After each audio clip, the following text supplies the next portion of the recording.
এখানে একটা ইনফরমেশন ছিল সিক্রেট সোর্সে যে এটা দিয়ে গাড়ি করে বার্মিজ সিগারেট যেটা বাংলাদেশে পাচার হয় সেটা আছে।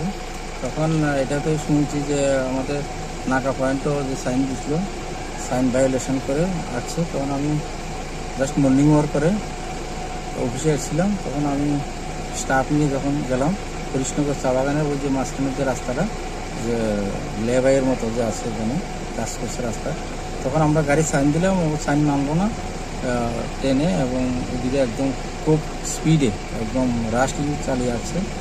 পরে এটার পিছনে আবার আমরা গাড়ি দিয়ে ধাওয়া করলাম। আসার সময় একটা অটোকেও মনে ড্যাশ করেছে একটু। তো এখানে এসে গাড়িটাও উল্টে গেলো, একটা গাড়িকে ধাক্কা দিয়েছে শুনছি। তো এখানে আমরা মোটামুটি 6 ইয়ের মতো কেডি বা প্যাকেটের মতো আমরা পেয়েছি। এর মধ্যে বার্মিজ সিগারেট ছিল। একজনকে যে গাড়ির অ্যাসিস্ট্যান্ট ছিল, গাড়ির সঙ্গে ছিল যে, তাকে পাওয়া গেছে। নামটা এখনো জিজ্ঞাসা করিনি। আচ্ছা, একটু লেগেছে, আমরা যখন গাড়ির সামনে দাঁড় করেছিলাম একটু সামনে একটু লেগেছে।